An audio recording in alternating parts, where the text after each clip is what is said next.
What is up, everyone, and welcome back to another episode of the SomeWhatSports Podcast. My name is Chris, and I'm joined by two of the greats in this industry, Jurg and Dame. Fellas, how are we this week? Good as always. It's my favorite time of the week. It's recording time when we just get to sit back, hop on our microphones in our little makeshift studios that we have for ourselves when we're recording, and we just get to talk sports and have fun. Once again, let's go, boys. I'm doing good. I really don't got much to say, so let's get this When shit. do you ever have much to say, man? When do you Bro, ever I have live much the to same say? life. I go to work, I go to the gym, I do the podcast, and I go to Manny's house. I don't have much else to do in my life. Calm flex about that gym part, huh? All right, anyway.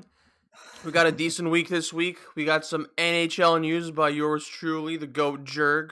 We are going to be talking about the now finished World Series. That's right, the Atlanta Braves are your World Series champions. And then we're gonna go ahead and talk about our NFL midseason awards. That's right. We're week 9, which is like crazy to think about because, I say this all the time, it feels like week 1 was yesterday, but we're going to give out our picks in terms of who we think are the award winners so far. Jurg, what are they? They got MVP, Offensive Player of the Year, Defensive Player of the Year, Coach of the Year, Offensive Rookie of the Year, and then Defensive Rookie of the Year. Did I just nail all of them? Yep, essentially, there's also comeback, but we're not going to focus too much on that. That Yeah, one yeah, isn't yeah. really based off of stats, so it's kind of like, Facts. But yeah, we're going to be revealing our picks at the main event segment of this show, so. But anyway, we're going to start off, as always, with NHL by the GOAT, Jurg. Jurg, you said you have some news to talk about, actually, so talk to me, bud. What do we got? Yes, the long-awaited trade has finally happened. Jack Eichel has been freed from the forever ball and chain known as the Buffalo Sabres. He is allowed to leave that dumpster fire organization. He has finally been traded to the Las Vegas Golden Knights. The trade literally just broke hours ago before we're recording this. Funny enough, we're recording this on a Thursday, of course. Got to get the podcast tagline in there. But we the news broke. Eichel's getting moved finally after quite a few rumors heating up in the last couple of days. The talk about Eichel being traded was really starting to heat up over the last 48, 72 hours. Calgary's name was brought up into it. Apparently the Carolina Hurricanes made a push as well in the last couple of days before this happened. But ultimately it is the Vegas Golden Knights that get to be the winner of the Jack Eichel sweepstakes, and they get the prize center himself. The trade in and of itself, the Buffalo Sabres acquired Alex Tuch, Peyton Krebs, a key prospect from the Vegas Golden Knights, a 2022 conditional first-round pick, and a 2023 conditional second-round pick. Essentially, the conditions, I'm not going to go too far into them because I don't want to confuse anyone, but essentially, if Vegas's first-round pick falls into the top 10, then Buffalo will instead get the 2023 first, and then the 2023 second will become a 2024 second. So essentially, if Vegas's pick ends up being in the top 10 this year, both those first round picks get pushed. Both the picks that Buffalo got get pushed back a year. So there's that. And in return, Vegas got Jack Eichel, of course. And funny enough, this feels like a Buffalo Sabres thing. They also had to trade a conditional third round pick back to Vegas, which the rule for that is also the same thing. If Vegas's first round pick this year ends up being top 10, then Buffalo's third round pick, instead of being for 2023, will be 2024 is what Vegas will get. So essentially all the conditions based off of how Vegas will end up doing. But with getting Jack Eichel, then that means things should be going smooth there in Las Vegas. Now, he will not be with the team right away. As I said in previous podcast episodes, which you are always free to go back and watch on our Somewhat Sports YouTube page, the times where I brought up the Jack Eichel situation before, I have said that he is recovering from injury. He had back issues from last season, and the entire offseason, essentially, the entire summer, he was trying to get a surgery, a different type of surgery, apparently a surgery that no other NHL player has gotten before in terms of back issues. So the Buffalo Sabres were very hesitant on doing that, aka they didn't want him to get the surgery and then not be fit enough to get the max value back possible. So they were being very stingy with him. They did not allow him, and teams are allowed to do this in the NHL. They completely denied him from getting surgery this entire time for his back, and they kept him in limbo. They stripped the captaincy before. He essentially excommunicated himself from the organization, which, I mean, I can't blame the guy for wanting to do that, and ultimately that's what he ended up doing.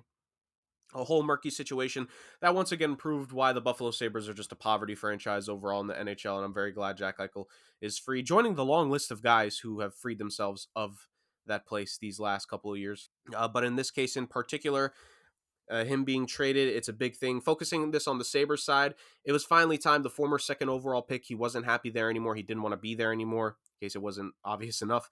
And they get back a decent haul for him. They get a first and a second round pick. They got Alex Tuck back, which is just going to be a guy. He's there to just fill in a spot on the roster and also fill in the salary.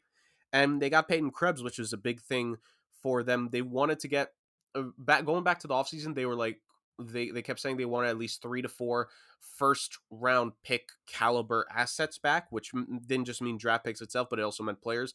Peyton Krebs is a former first round pick for the for the Vegas Golden Knights, and he's a pretty good prospect, honestly. And I think I don't foresee him playing on the Sabres roster this season, but in future years, for sure, he will be in the NHL, make his impact for the team. That could be a pretty good player when it's all said and done.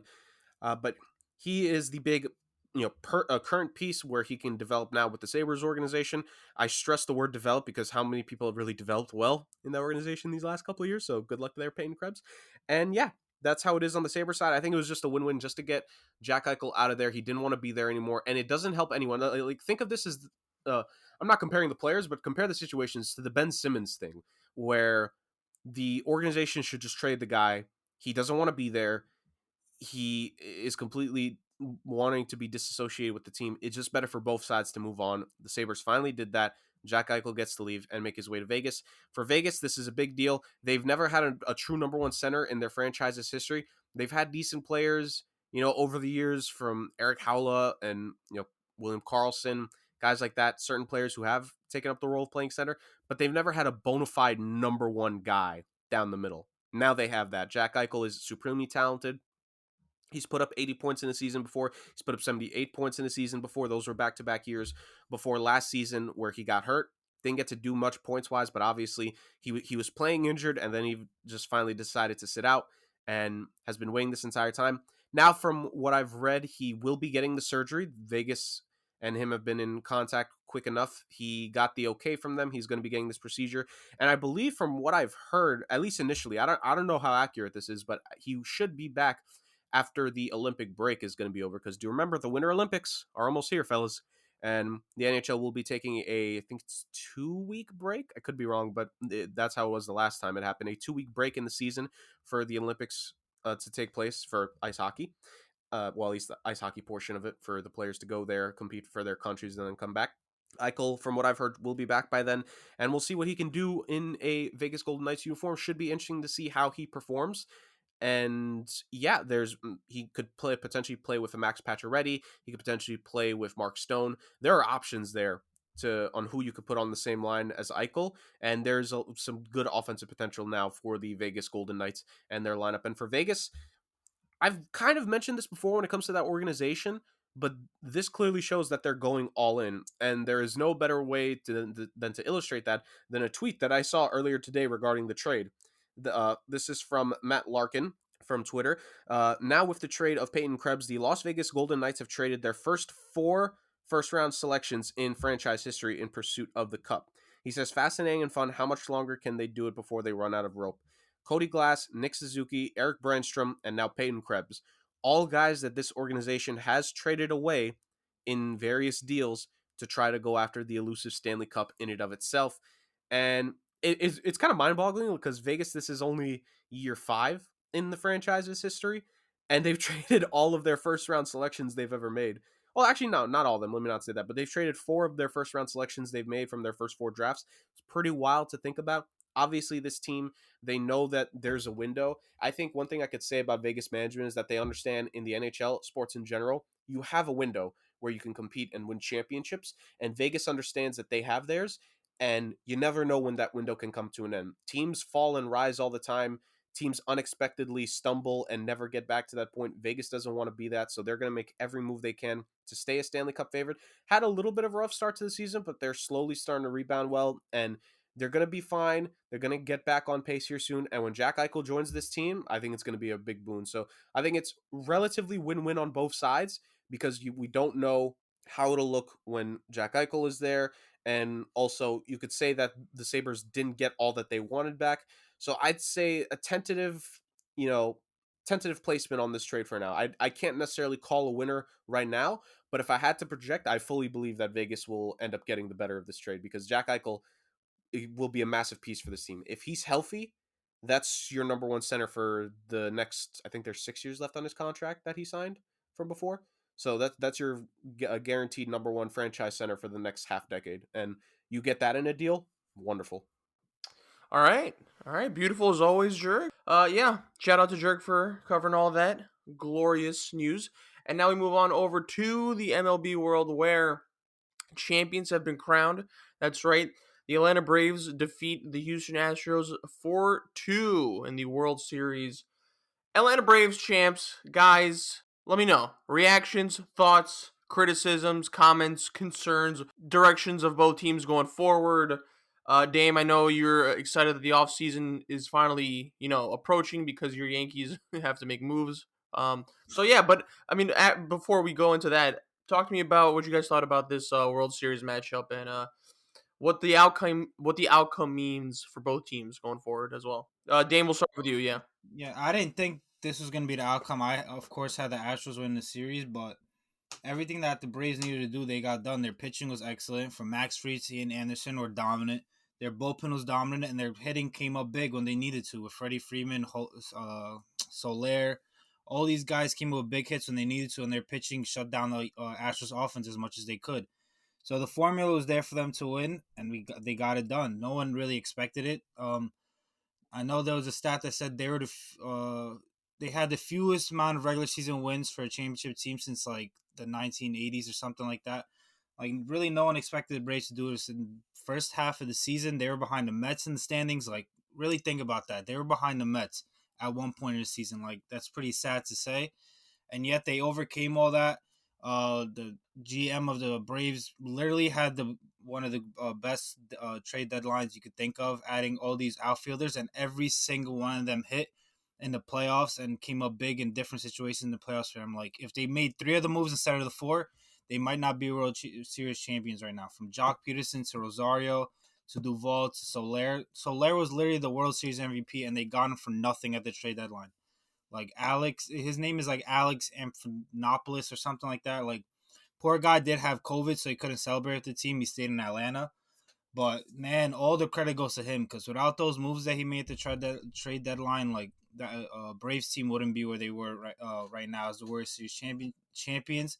Let alone they might not even have made the playoffs as ones for the moves he made. So big props to the Braves. They deserve it, all of it. It wasn't like any fake kind of championship or anything like that. They deserved everything that they got. Yeah. And fuck the Astros. uh, perfect timing. So yeah, the Atlanta Braves, it was quite the run for them when you think about it. First, just in the World Series itself, I had a feeling that if there was anyone that was going to stop the Astros, it was going to be the Braves because their pitching was so good. It was just a question of if the Astros hitting was going to continue. And as we saw, aside from 2 specific games in the series, it just didn't. The Astros offense that was on fire the entire postseason could not keep it up against this Braves team who really not 100% when you think about it. They lost Charlie Morton back in game 1 to a broken leg. They've been without, I know this is way before, but Mike Soroka, like he's been injured the last 2 years. Like think about this. They made this run and they won this World Series without at one point who could have been and should have been their best pitcher in Mike Soroka and their best player and one of if not the best player in the game today, Ronald Acuna Jr. So all things considered, what a miraculous run by this team, and the pitching and the defense just did a phenomenal job to shut down the Astros at the end of the series. Just all the credit in the world to them. Like Dame said, this team at one point they were 3rd place in their division by All-Star break and the trade deadline. They're the first team. I heard the stat. They're the first team since either the 60s or the 70s to end up winning the World Series when they were at or below 500 at the deadline. Like that doesn't happen. It just doesn't. At one point, this squad they were below 500 going into late July, early August. Just everything about them screamed that they were going to be lucky if they would make the playoffs, and we all expected them. A lot of people expected them to lose to the Brewers. I, for one, thought the Dodgers were going to repeat. Like no one had them getting this far if they had made it, but they did. They had to go on the miraculous run. All the credit in the world because they made so many different moves. And I remember talking about the Braves at the deadline, Dame, is that with all these moves they made, we literally said they're making up for Acuna being hurt. They're making up for Ozuna being away from the team due to his actions. They essentially had to rebuild the entire outfield at the deadline and add depth. And they did it. They pulled it off. It was amazing what they did. Absolutely phenomenal. All the credit in the world to each aspect of that organization. The pitching did their job. The hitters, they came up big when they had to. Freddie Freeman with that big home run in Game 6. Joe Buck with a call that's pissed off a lot of Braves fans. That could be the last homer he ever hits as an Atlanta Brave. We'll wait and see with what this offseason entails for us. But yeah, it was just miraculous run by the Braves here and what they accomplished. It's special, man, because when you get to this point, you don't know when you're going to get back. You don't want to feel like you only had that one shot and you couldn't get it done. And the Atlanta Braves got it done. We cannot say that this team didn't take advantage of their window because they have. They've won a World Series and all the credit in the world to that. But Dame, because Chris mentioned it as one of his questions going into this, so I just want to throw this back to you. What is at least the future for the Braves here? Because we've spoken about it. They had to really put a lot of pieces in place here at the deadline. Freeman's a free agent. Like, what's Atlanta got to do here to try to keep this together? And honestly, you do whatever you need to sign Freddie Freeman to whatever contract he wants, because they really don't have any kind of big contract on the books. Like, they got Ozzy Albies and Ronald Acuna for like not really the low, but they got it for a really team friendly contract. Because they just stretched it out over like 10 years when they were like a year into the league, like, and it worked out for them. Kind of sort of like what the Padres did with Tatis, but for a lot less. So I can't even think of a big contract they have in their books. So signing Freddie Freeman is an absolute priority, and for the rest, is just getting Ronald Acuna healthy and keeping this team intact, keeping this core intact from Swanson to Riley to Albies. Like, the pitching, of course, is under control as well. Like, to me, is just keeping this core intact and having them build something again next year. You bring up a really good point there with Ronald Acuna's contract. I remember when he signed this, and I was frustrated when he signed this deal because had he waited, like, he could have gotten some real money. Now, granted, he did get hurt this season, so maybe it was a good thing that he signed it, but he signed way back an 8-year, $100 million contract, and going into 2022, he's going to get paid $15 million in base salary, according to what I'm seeing. Now, that sounds like a lot. But like I said, this is one of the best players in the game. And when you consider what some of these guys are getting paid, that's not really that much. Ozzy Albies, to the contract you mentioned, Dame, he got like a 7-year, $35 million contract. So his base salary next season is going to be like, I think 5 or 6 million, depending on like how they structured it, because it's not like even yeared. Like it's wild. They're two of their best offensive players combined are going to be only $20 million. How many teams could say that? So like you said, I think they do need to sign Freddie Freeman because Freddie Freeman's a little bit older and because he's gotten paid in his career. I don't see him wanting to get that 8, 9, 10-year deal because I think even he knows like that's probably not going to happen. But I could see Freddie Freeman going for that 6, 7-year contract. And it's going to be interesting to see if the Braves match it. And kind of to your point, like now it's different here. Are they going to feel the demand from the fans and from people that they need to sign him because you just won the World Series? How can you not keep your guys? And it's always an interesting thing. I think it's a case-by-case basis when it comes to champions on if they should keep their guys after they've won, because it's very easy to become blinded by loyalty and to just keep guys because they won you a championship. But this is why the San Antonio Spurs were great for 20 years. This is why the Patriots were great for 20 years. Now, I'm not saying the Braves are going to be that. But remember, at one point, this team, 15 years in a row, won the division way back when. And granted, baseball contracts are much different from football and basketball, but it's all about, making the right decisions. And for the Braves, I'm not going to say if it is the right decision or not to keep Freddie Freeman. Like, I'm not going to judge on that. Myself, personally, I would actually really consider bringing him back because, yes, he's older, but he still has it. You think about it, I believe he was the NL MVP in the 2020 shortened season, but he still had a great year this year. He means a lot to the team, to the organization, grew up through it.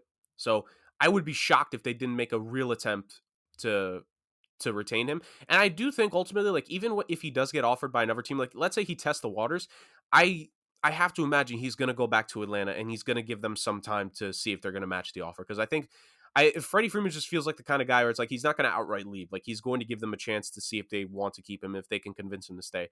At least that's what I foresee happening with this team. But yeah, to your point, I think it's going to be interesting to see how they build it because that outfield needed to be fixed. Acuna coming back, to the team just in general helps. But how many guys are they going to keep that they had this year? the pitching rotation, I think, is a question for the regular season because now they're going back. Think about it. It's not the playoffs anymore. It's going back to 162. So do you have enough arms there for your starters? Of course, there's Fried and Ian Anderson. Mike Soroka coming back. I think he's not projected. I don't think he'll be I ready don't to come even know. back I at the don't even beginning of think. next Yeah, season. I don't think so either. But they do have Charlie Morton coming back at some point. True. I know True. he's on So an option. so you have that. I mean, I wouldn't be opposed to trying to get another arm in there just because I don't think you can never have too many arms for. You can never have enough arms, no matter if it's in the bullpen or a starting rotation. So Exactly. So that's what it is for the Braves. But just like this is the thing with the Braves. No matter what their offseason is, what they get to enjoy is the fact that they are now the defending champions. That they got the spoils of it all. They got to win the championship. I want to just shift over real quick before we move on from baseball. And I want to talk about the Astros just a touch here, Dame. So this is the third time in 5 years that they've won that they made it to the World Series. They won the first one, but now they've lost each of the last two. Gonna be real interesting in my mind to see what this team could do in the postseason to get back. Now, Carlos Correa is going to be a free agent. They need to do some stuff in that pitching rotation because now, granted, their pitching core was solid in the playoffs, but when you could tell when Lance McCullers got hurt, like they were forced to really make some decisions there in that World Series. Where had McCullers been healthy, he definitely would have gotten some starts. It probably would have been a little bit easier for them. Maybe they could have forced a Game 7, but who knows? What do you think that the Astros need to do, Dame? Like, what do they have to do to get back to this point to be a bona fide World Series contender? Because like going into the season, some people thought the Astros were going to fall off. Some people didn't pick them to win the AL West. Now they end up doing that this year. But what do they need to do to ensure that they can continue this run going forward? Besides not cheat. Well, yeah. Yeah. Well, I don't think they're going to re-sign Correa. I think that's like a given that that's not going to happen because before the season they offered him like a really bad. I think it was 6 for 120, which is like $20 million a year. And then when you see Lindor getting 35, 36, like Correa sees himself, and not only does he see himself, like he really is one of the best shortstops in the league. So to give him a 6 for 120 offer is extremely disrespectful, and it shows you that the Astros just aren't in the market to pay him 30 plus million like he's going to get on the open market this offseason. So I think that's out the window no matter what. But then they do have Zach Greinke and Justin Verlander who are free agents, and obviously Verlander missed this season, but before the season he was one of their best pitchers and their ace, especially when it came to the playoffs. He's one of the best postseason pitchers ever. So it's going to be interesting to see what they do with those two. I don't know if they could bring both back. I don't know if they have that kind of money. I don't know if the reason they didn't want to pay Correa is because they were going to prioritize re-signing Greinke and Verlander. But that's going to be interesting to see. I definitely think they need to re-sign at least one of them to stay somewhat competitive because if they lose Correa in that lineup, then they lose Greinke and Verlander in that starting rotation. Like, I think it's going to be extremely tough here. So I do think they have the hitting to kind of endure a loss of Correa, but to lose Greinke and Verlander, I don't think they can survive that. Right, especially I think performance is going to be interesting because you got Verlander who's going to be coming back from injuries. You have Zach Greinke who I think he performed a little bit better than what most people expected from him coming into the season. But at the same time, now he's going to be 38 years old, and he can't really be the number two guy in this rotation anymore, right? Like at that age, yes, he could still be fine, but you would really much prefer if he could be that third or fourth guy. So I'm really going to be intrigued to see what they do there. I think this team, it's all going to be based off what they do in the offseason. But like to your point, I think they could find a replacement for Correa, at least defensively. And the offense is still there. Like you still have Altuve, you still have Bregman, you still have Jordan Alvarez, Yuri Gurriel had a good season. Like I think offense is a plenty. Like remember when this team let go of George Springer last year, there were some questions like, okay, they let a power back walk. Are they going to be fine? And then Jordan Alvarez had his big time campaign. Like I think this team has the ability to replace the Carlos Correa loss. But I think to your point, my number one question for them is what are you going to do about the pitching? Because this rotation needs some help. If there's one thing that we saw from this postseason, you need to have depth with pitching. From the Astros and that McCullers injury that hurt them in the World Series, the Dodgers and the injuries they had that really hampered them and what they could do in the NLCS.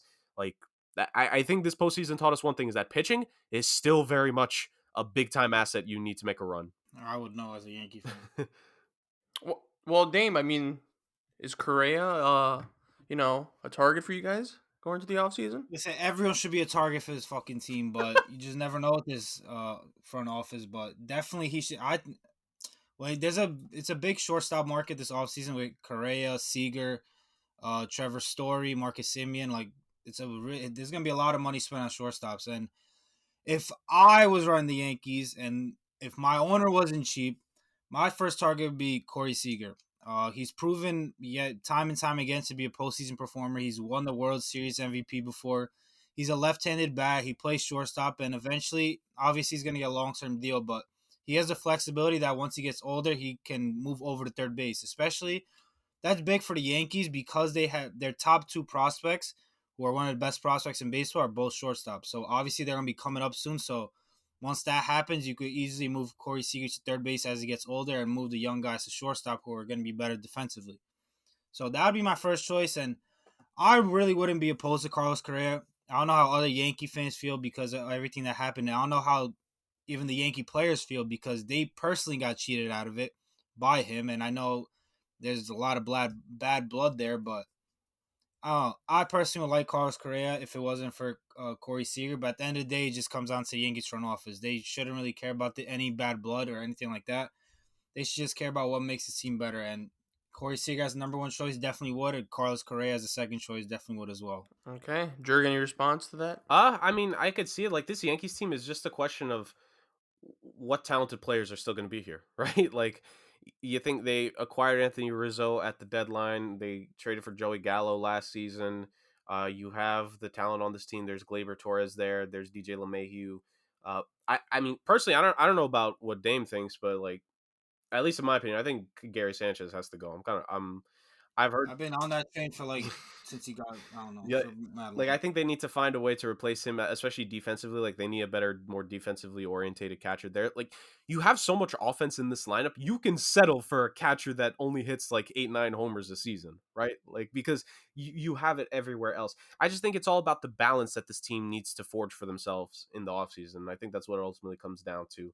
And if they can find it, try to, fix this lineup a little bit, get some maybe more contact hitting in there if they can, because again, this team has plenty of power. They need to be able to hit in between guys now. They need to hit into the intermediate parts of the field. And like Dame said, like, just fix up the pitching at the end of the day. Because honestly, behind Garrett Cole, and I know Jameson Taillon, like, I got to give him a little bit of credit. He was fine in spurts this season, but they need a real number two there. They really do. And I don't know who they could go after per se. Like, I'm not here to say any names specifically, but they need to invest in just improving this team, because this squad on paper, like, I should say they're a World Series contender, but I don't know, especially with Yeah, what I thought that happened. last year too, and then look what happened. So I'm not gonna take stock into any kind of preseason prediction, anything like that. I just need to see production when it goes on the field. But when it comes to the starting pitching, like you mentioned, like I personally like Justin Verlander there as an option there. Like me coming off injury may not be that number one ace that can give you 200 plus innings a regular season, but give us 150 in regular season. When it comes to the postseason, he's one of the best postseason pitchers ever. He's put him right behind Cole in a game two, and then boom, you have a great 1-2 combination in the postseason. So, and obviously, it wouldn't cost a lot coming off an injury. It might be like a short term deal, like 2 for 30 or something like that, 2 for 40. Like that's something definitely the Yankees should be able to afford. They're the fucking Yankees, but that just me personally on the starting pitching end, something I'd like to see. Dame, what happened to Luis Severino, by the way? Like, because I'm looking at the roster right now, and it's like he's only played 7 total. He's only played 7 total games the last 3 years. He played in 3 games in 2019. Then I think he got hurt or something, and then He he had didn't. Tommy John, and then he Right, had he was recovering. He missed all last year with Tommy John. right, This year he had he was recovering Tommy John. Then he had like a setback with his like lat, and then he just came back on the last month. And then there was no point in bringing him as a starter because it just wasn't enough time to build him up. So right. he's brought him out the bullpen. He was elite out of the bullpen. Don't get me wrong, but like obviously I need him as a starter. So I was gonna say, like, maybe do you then focus on the hitters like we're talking about? Because if you believe that a full offseason healthy again, he could get back in that starting rotation. And Luis Severino, if he could become a number two behind Garrett Cole, and then Jameson Taillon is the number three, that's not a bad 1, 2, 3 to roll with. Yeah, don't get like I don't think pitching was the problem this year. Like of course it wasn't elite, but this rotation and bullpen wasn't built to be elite. I say this over and over again to like my friends in Twitter and all that.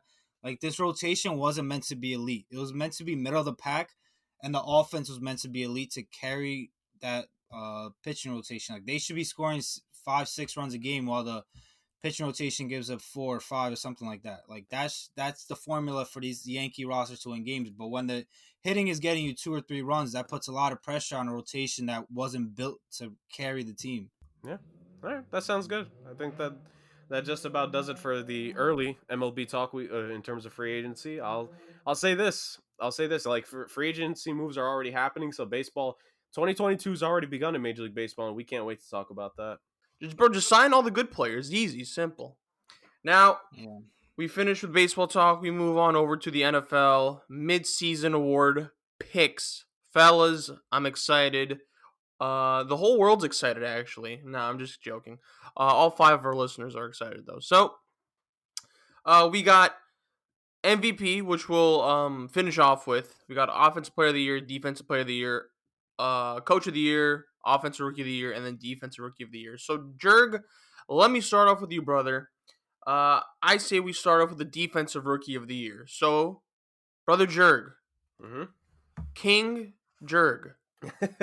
There has to be a king. King Henry's out. King Henry's Right. out, which Right. means my fantasy team's out. So yeah, yeah. So who do you got for Defensive Rookie of the Year? So I was doing painstaking research because the defensive rookie class this year, while there's good players, no one necessarily stood out to me like so far. So I really had to go into the stats and some of the performances and of how these guys have been doing.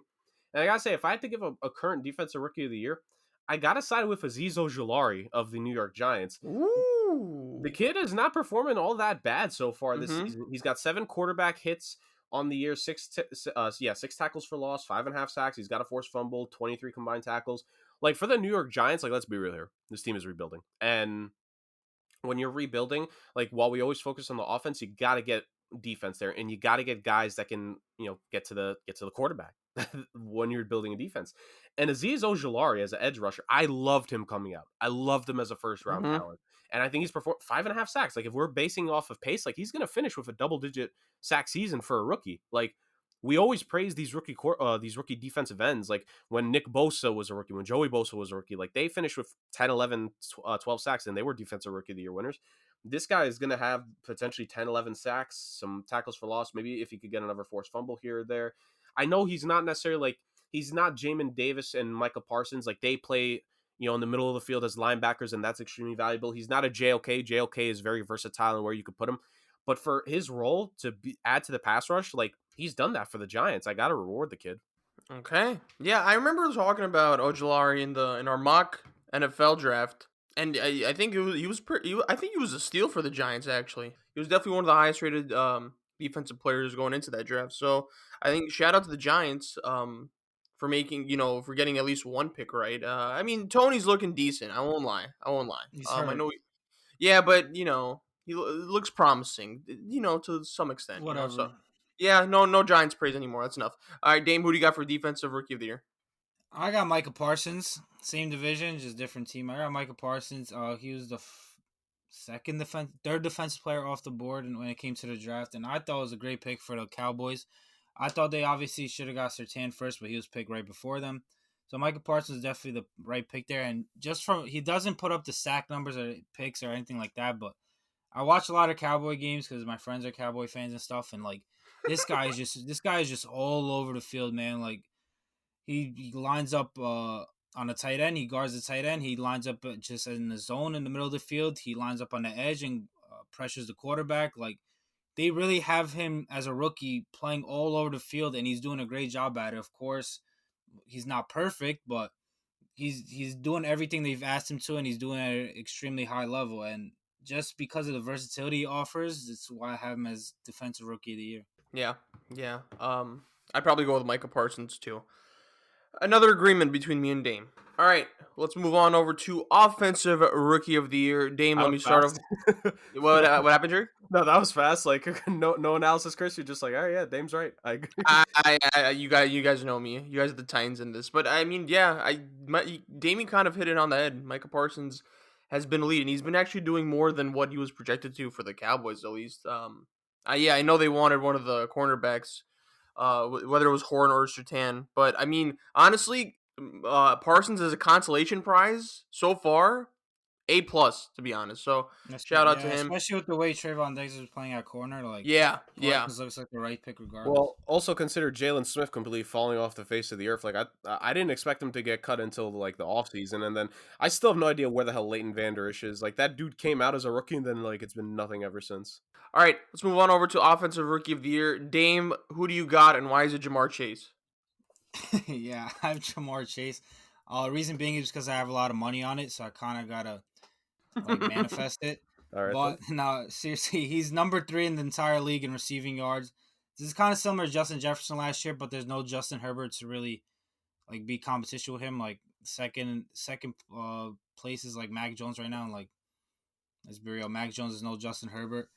So he's number 3 in the league in receiving yards. He's number 4 in touchdowns with 7. He's gonna break every kind of rookie receiving record there possibly is.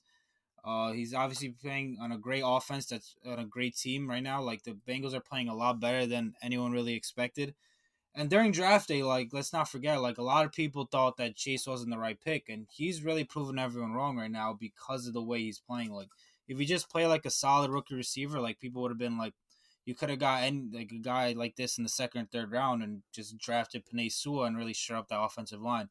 But the fact that he's playing at such an elite level, not just for rookie, but just in the entire NFL, is the reason why he should win Rookie of the Year, because he's not, you wouldn't like think he's a rookie. Like he's playing like a top 3, top 5 receiver in the entire NFL. Jurg? Yeah, no, it's. I think I can say it for you, Chris, because I think I know where you're going to lean here. I think we could say sweep it here. Jamar Chase is our offensive rookie of the year. In just 38 catches, he has 786 yards and 7 touchdowns. He's averaging 20.7 yards per reception. This dude's just a beast. Like Dame said, this is essentially like the rookie that Justin Jefferson put up last year, but there's no quarterback to be up that level. I don't care how good old McCorkle Jones finishes. I don't care how well Trevor Lawrence finishes, which granted he's going to really have to do a lot considering the coaching situation there. Same with Justin Fields.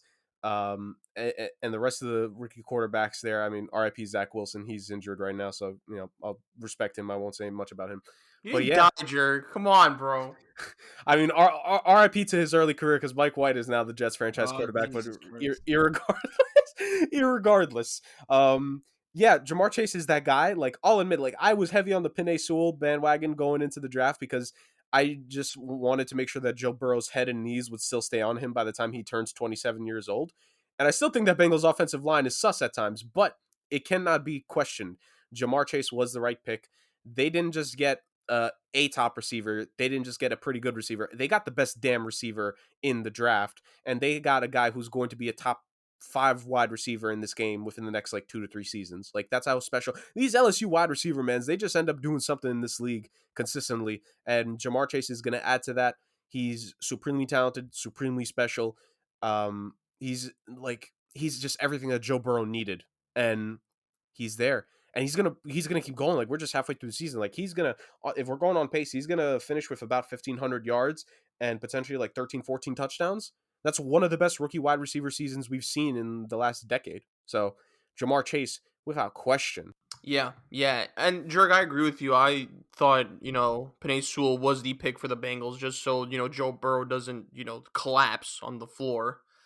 And I think this is so vindicating for Bengals fans because of like all those, preseason reports that he was dropping everything in practice and it didn't seem like he was ready. But worked out for them. They have arguably the best quarterback wide receiver duo going forward of the future, So Bengals fans, it's definitely an exciting time to be a fan. And yeah, huge shout out to Jamar Chase. We got the Holy Trinity. We're all going with Jamar Chase on this one. All right, Jurg, I'm going to stick with you, brother. I'm going to stick with you. I'm going to stick on to you, bro.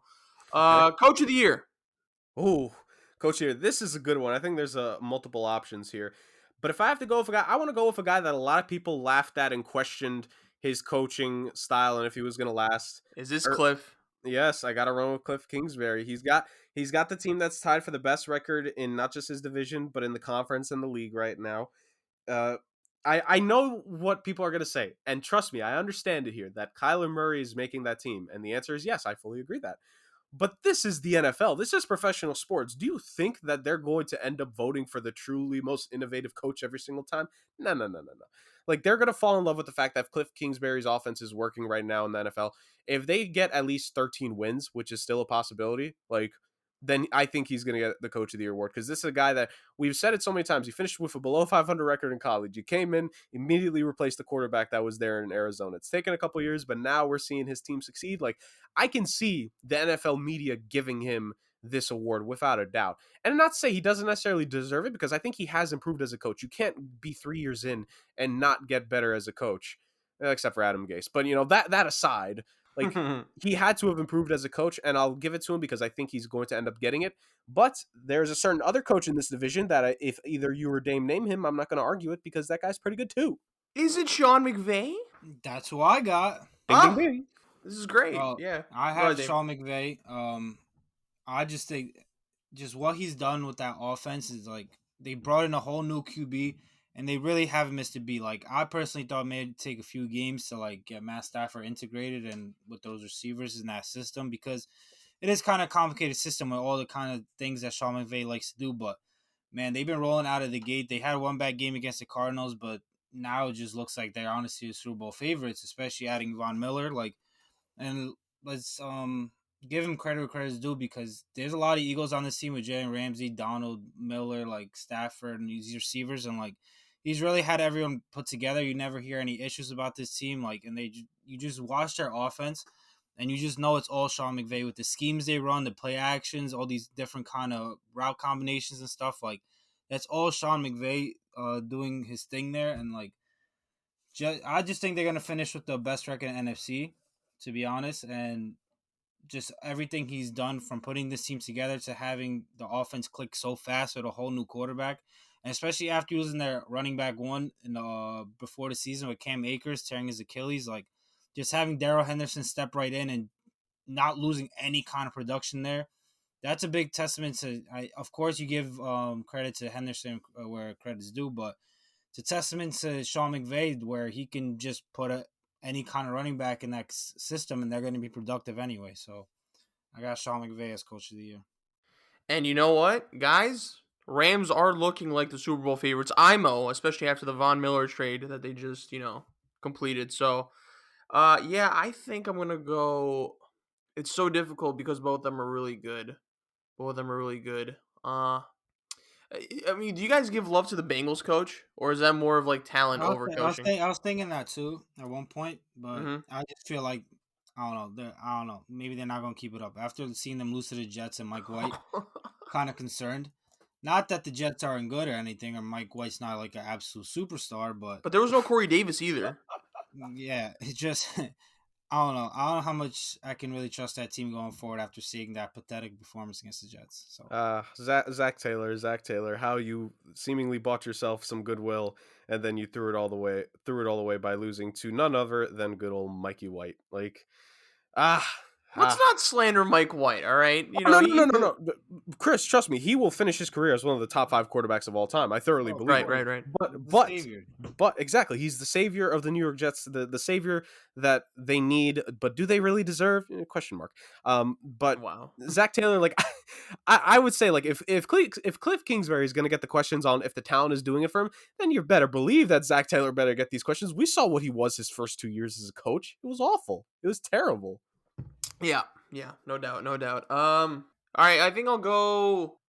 I guess because he's more handsome, I'll go Sean McVay. So yeah, that's my 2 cents. Wow. All right. I think that's the hottest take of them all, right there. You know what? But it's also I'm pretty sure Sean McVay feels like he's in euphoria now that he doesn't have a QB that like just sends texts about his hot ass wife to the group chat. So yeah. Whatever, guys. All right, let's move on over to Defensive Player of the Year. Dame, who do we got? Can I guess who it is? Sure. For yours? Is it TJ Watt? No. All right. I have Myles Garrett. Okay. Just every time I see the Browns play and they're on defense, I just see either Myles Garrett on top of a QB or pressuring the QB, knocking over offensive linemen, doing everything on the field. He has 10.5 sacks in 8 games, which is a remarkable pace. He's gonna be near the league, near the NFL record for sacks in the year. It's like 23 or something like that. So he's on pace to be near it, maybe not break it, but he's definitely gonna be on the verge of it. He's definitely looks like he's gonna lead the league in sacks. Like he's just an absolute monster. Like you just see him the way he looks. Like he's just a freak. Like I'd be scared to line up against him if I had to go block him. So just the force that he's been and how much he's been dominating these offensive lines, no matter who they put in front of him, is just it's remarkable what he's been doing. Not a bad selection there. Not a bad selection. I'm pretty torn here because I like Myles Garrett. I really do. I've always been a fan of him coming out, and I think just he's a defensive wrecking ball. Him and Aaron Donald are like two of the absolute game breakers in the game of football now. But I just like, and this is again, I'm kind of leaning towards this guy because I think the voters may give it to him. But Trevon Diggs, man, he Ooh. like here's my thing. Trevon Diggs has the 7 interceptions so far. I forget if the streak already ended, but like it was the first, at least the first 6 games of the season, he had an interception. Like I really think if he keeps it up and he gets like a double-digit interception season, like I could see them giving it to Trevon Diggs. And it kind of sucks to say because I think Myles Garrett the last 3 years, like think of who he's losing these defensive player of the year races to. He's losing it to TJ Watt. He's losing it to Aaron Donald. Granted, one of the seasons that he lost in the voting, it was because, you know, he took off a helmet and tried to bludgeon a certain quarterback's head in. But irregardless, and this year, like he's putting up another campaign. Like I want to say, like of the edge rushers, like slash pass rushers, I think Myles Garrett would be my leading guy there. And I do want to give it to him, but like I just get this suspicion, like if Trevon Diggs continues to get these interceptions, if he continues to play at such a great level, and he's really like the thing about is like when guys supersede expectations, we want to crown them, and I can see some people wanting to crown Trevon Diggs. So like tentatively, like this is kind of like with my coach of the year pick. I think Trevon Diggs as of now would get the award if we put it up to vote, but I personally think Myles Garrett would deserve the award because think about all the injuries the Browns have had to go through on both sides of the ball. Myles Garrett has been the absolute consistency on that team. So I want to give it to Myles Garrett, but I think Trevon Diggs would get the award if we had to vote for it today. Cowboy fans would like that, huh? Now, our friend, me and Damien's mutual friend, we would not hear the end of that if Trayvon Diggs wins Defensive Player of the Year. But no, shout out to him and shout out like the Cowboys. They were in desperate need of a cornerback, and they got lucky that Trayvon Diggs kind of turned out like this. So good for him. I mean, it'd be good for him, especially after the transformation he went from like I think wide receiver to CB. But in terms of just like non-Cowboys fans. Yeah, that'd be a tragedy because they'd have to hear it all day. And I personally feel bad for Damien going forward. But anyway, very good picks, fellas. Yeah, I'm going to go Myles Garrett too, man. I think he's I think the Browns defense is like really good, but he's like obviously the reason it stands out as that. So, yeah, and you know what? Browns were really disappointing this year too, but I want to give love to him. I want to give love to TJ Watt as well. All right, let's move on over to the Offensive Player of the Year. Jurg, let me start off with you, Papa. Who do you got? Talk to me. For Offensive Player of the Year. Yeah. So let's run with, and this might shock some people, but and I said this before the show, Derrick Henry being hurt now for essentially the entire rest of the regular season, of course it takes him out. He was probably going to repeat in back-to-back 2,000-yard rushing seasons, and had he done that, that would have been big time. But I'm going to run with a skill position player here, though. I'm going to go with Cooper Kupp. Cooper Kupp has had a great season for the Los Angeles Rams. Like, you could say it's because of Stafford. You could say it's because of Sean McVay. I don't care. He's got 63 receptions for over 920 yards right now, 10 touchdowns. And I've been playing this game the whole time. I've been saying let's project to a full 16 games. If he keeps up these paces, he's going to have over 120 receptions. He's going to have near 1,900 receiving yards, and he's going to have about 20 receiving touchdowns or so. Now, again, this is if he perfectly goes on this pace the rest of the way. He probably won't. But man, Cooper Kupp has just been absolutely supremely talented this season. He is the number one guy for that LA Rams team as a receiver. When he was drafted, that was not the expectations. Like, he came out as a rookie. Everyone's like, okay, he's pretty good. He could be a pretty good number 2, maybe 3 receiver. Cooper Kupp is that team's bona fide number 1 without question. And he's been a boon for Matt Stafford's transition to the LA Rams this season. He's been a massive help there. I think Stafford would have been good no matter what, but to have Cooper Kupp there helps. Sean McVay getting a real number 1 wide receiver, because it's looking like Cooper Kupp's playing like a number 1 wide receiver right now. Like, I got to give it to him. If you're telling me a wide receiver gets 120 receptions, 1,900 yards, and 15 to 20 touchdowns, like that That is a absolutely phenomenal season right there. And Offensive Player of the Year is the award that we got to give to someone that's not a quarterback, because we all know almost always a quarterback wins MVP. So give me Cooper Cup. Yeah, yeah. Dame, I think before you go, I'm gonna go with Cooper Cup as well. Like he has been on a tear the whole season, and I'm happy for him, man. I was always a Cooper Cup guy, but there No, was you always like weren't, bro. Shut up. Where do you even get that from? You were not a Cooper Cup guy. maybe we're just not as close as you thought we were. How about that? How about that? But I look, he's a big reason why I think the Rams are the Super Bowl favorite, man. And you know what, I think Jurg, you mentioned this. Matt Stafford being there, like Cooper Cup was always talented, but I do think Matt Stafford being there unlocks his like full potential now. And man, talk about like best wide receiver QB combos, they're up there. So Dame, go ahead, complete the Holy Trinity. Yeah, I got Cooper Cup, and just to throw some numbers out there, like he's played 8 games, so you kind of double it, and then you add extra game, like to see what he projects throughout the season. He has 924 yards, so multiply that by 2, add extra game. Like he's gonna finish with 2,000 receiving yards, on pace for it. He has 10 touchdowns right now, which also leads the league. And multiply, he's gonna have over 20 touchdowns on pace. He has 100 more receiving yards than the number 2 guy, 3 more touchdowns than the number 2 guy. Like what he's doing is absolutely insane. Like you look at Cooper Cup and you don't think like, oh man, this guy's the best receiver in the league. This guy's gonna lead the league in receiving yards or receiving touchdowns. Like he's not a big, strong, athletic guy. Like he's that guy that runs in the middle of the field and gets 25 yards here, 30 yards there, just by getting open and being smart and getting into the right spot where he needs to be. So no one expected this. Everyone knew Cooper Cup was a great receiver, but really no one expected this. Shout out to everyone who has been fantasy. Like it's a steal of the draft right there. But yeah, I think even if Derrick Henry was healthy, like Cooper Cup was still going to be the guy because of the ridiculous numbers he's been putting up. Mm-hmm. Mm-hmm. Yeah, we can all agree Cooper Cup wins the cup for this one. All right, MVP time. MVP time. All right, who do we start off with? Who wants to start off? How about that? Since this is the main award. I'll go first. Okay, go ahead, Dame. Who is your MVP for this year so far? I think, well, first of all, I think this MVP debate is very open. I think there's a lot of guys that could win it still. I don't think there's a current like heavy favorite, but I have Tom Brady. As much as that pains me to say, Wow. yeah, because I'm not his biggest fan, although he's obviously the GOAT.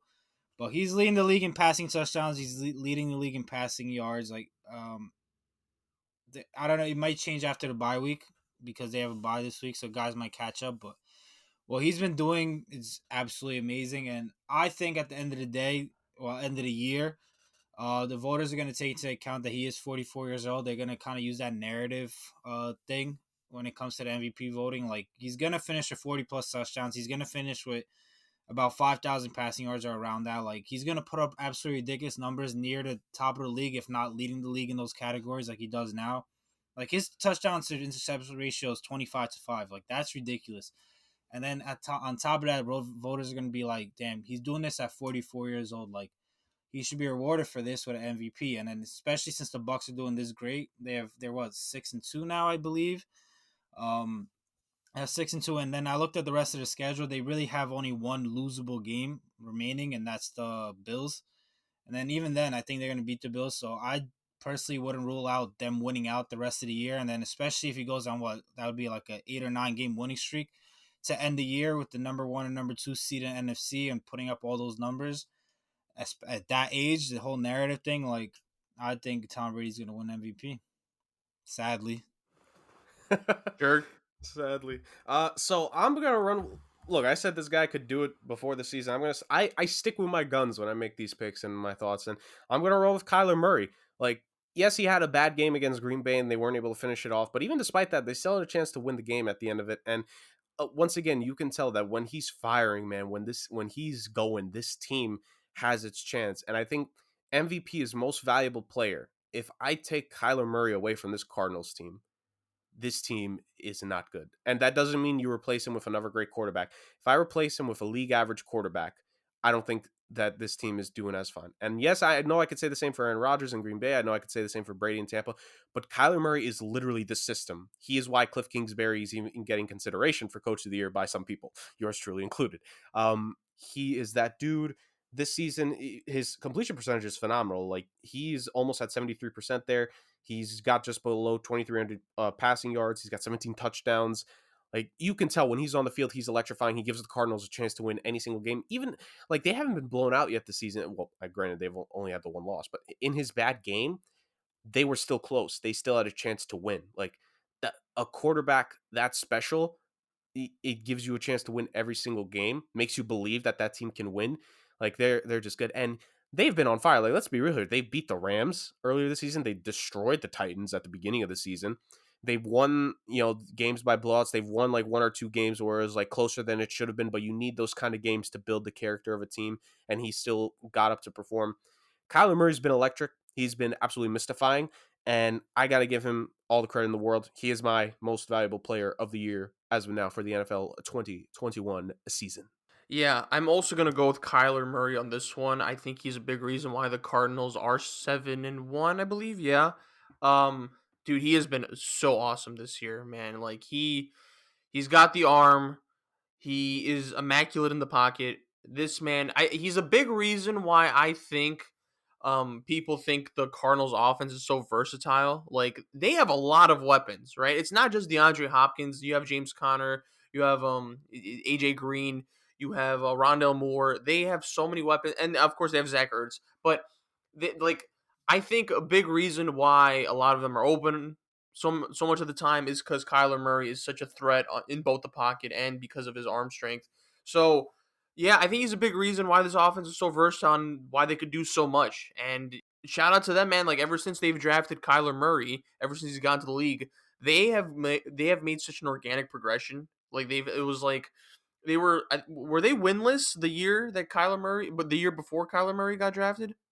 Almost. They were like a one or One or two win two, team. yeah, Yeah. 1 or 2, and then you get Kyler Murray, and then it's like a 5-win season, and then there was like an 8 or 9 win season, and now they're on pace to win to have double digit wins, and I think he's a big reason for that. It's clear what his impact is for this team, and I think it's showing, and I think they're obviously going to make the playoffs, and I'm excited to see what he's going to do in the playoffs. I don't think they'll win it all, but man, getting there is such a huge boost for this organization. It's a huge boost for Kyler Murray, and it says a lot about him in general. So yeah, I got Kyler Murray as the MVP as well, 2-1.